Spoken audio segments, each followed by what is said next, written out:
हरे कृष्णा, राधे राधे दोस्तों। आज के इस वीडियो में हम श्री सत्यनारायण भगवान की कथा का तीसरा अध्याय पढ़ने वाले हैं। आप सभी भक्त इन अध्यायों को पूरा सुने और आनंद प्राप्त करें। तीसरे अध्याय में सूत जी बोले, हे श्रेष्ठ मुनियों, अब मैं आगे की कथा कहता हूँ, सुनो।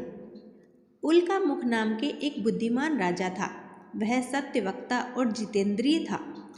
प्रतिदिन देव स्थानों पर जाता था तथा गरीबों को धन देकर उनके कष्ट दूर करता था। उसकी पत्नी कमल के समान मुख वाली और सती साध्वी थी। दोनों ही धार्मिक प्रवृत्ति के थे और सत्यनारायण का व्रत भक्तिभाव से किया करते थे।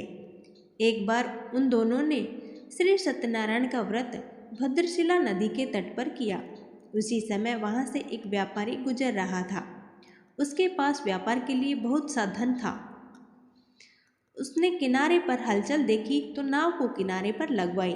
नाव से उतरकर वह राजा के पास आया और राजा से विनय पूर्वक पूछने लगा, हे राजन, भक्ति युक्त चित्त के साथ ये आप क्या कर रहे हैं? मेरी सुनने की इच्छा है, सो आप यह मुझे बताइए।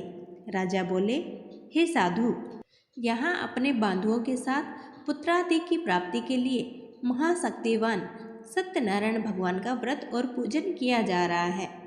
राजा के वचन सुनकर व्यापारी आदर से बोला, हे राजन, मुझे भी इसका सब विधान बताइए। मैं भी ये व्रत करना चाहता हूँ। मेरे कोई संतान नहीं है और इस व्रत को करने से मुझे संतान मिल सकती है। राजा ने उसे सब विधान बताया। राजा से सब विधान सुनकर और व्यापार आदि से निवृत्त होकर वह आनंद के साथ अपने घर लौट आया। व्यापारी ने अपनी पत्नी को संतान देने वाले उस व्रत के बारे में विस्तार से बताया और कहा कि जब हमें संतान होगी तब भी हम इस व्रत को करेंगे। एक दिन उसकी पत्नी लीलावती पति के साथ सांसारिक धर्म निभाने से सत्यनारायण भगवान की कृपा से गर्भवती हो गई। 10वें महीने में उसने एक सुंदर कन्या को जन्म दिया। वह दिनों दिन इस तरह बढ़ने लगी जैसे शुक्ल पक्ष का चंद्रमा बढ़ता है। उसके कारण घर में खुशियां बिखर रही थी। कन्या का नाम कलावती रखा गया। लीलावती ने मीठे शब्दों में अपने पति से कहा कि सत्यनारायण भगवान की कृपा से हमें संतान सुख मिला है। आपने जो व्रत का संकल्प किया था उसे पूरा कर दीजिए। व्यापारी बोला, हे प्रिय, अभी तो काम की व्यस्तता अधिक है। इसके विवाह होने पर हम व्रत जरूर कर लेंगे। इस प्रकार उसने अपनी पत्नी को आश्वासन दे दिया।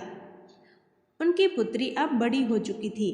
व्यापारी ने अपने लोगों से कहा कि उनकी पुत्री के लिए कोई सुयोग वर तलाश करें।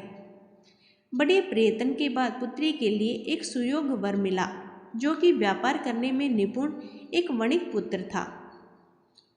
सभी लोगों की स्वीकृति के साथ उसने अपनी पुत्री का विवाह उस लड़के के साथ कर दिया, किंतु दुर्भाग्य से विवाह के समय भी वह उस व्रत को करना भूल गया। तब भगवान क्रोधित हो गए और श्राप दिया कि तुम्हें दारुण दुख प्राप्त होगा।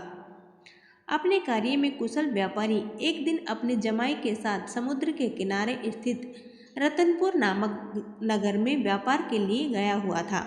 उस नगर के राजा का नाम चंद्रकेतु था। सत्यनारायण भगवान की माया से प्रेरित एक चोर राजा का धन चुराकर भाग रहा था। राजा के सैनिकों को पास आता देख चोर डर गया। उसने राजा के धन को व्यापारी और उसके दामाद जी के यहाँ छोड़ दिया और भाग गया।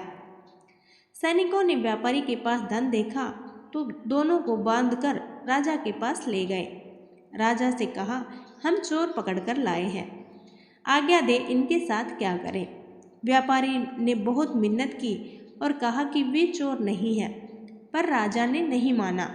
उन्हें कठोर कारावास में डलवा दिया और उनका सारा धन भी छीन लिया।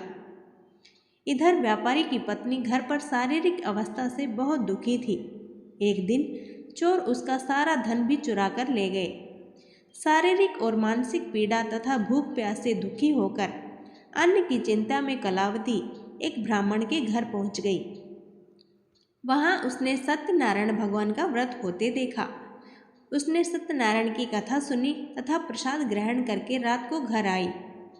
माता ने कलावती से कहा, हे पुत्री, अब तक कहाँ थी और क्या कर रही थी? कलावती बोली, हे माता, मैंने एक ब्राह्मण के घर श्री सत्यनारायण भगवान का व्रत होते देखा है।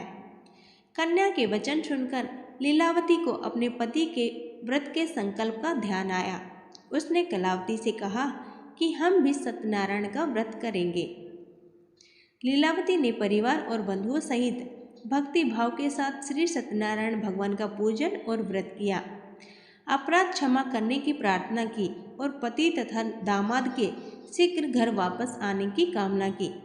सत्यनारायण भगवान ने इस व्रत से संतुष्ट होकर राजा चंद्रकेतु को स्वप्न में दर्शन देकर कहा, हे राजन, दोनों व्यापारियों को प्रातः ही छोड़ दो और उनका सब धन जो तुमने ग्रहण किया है वो वापस कर दो, नहीं तो मैं तुम्हारा धन, राज्य, पुत्र आदि सब नष्ट कर दूंगा।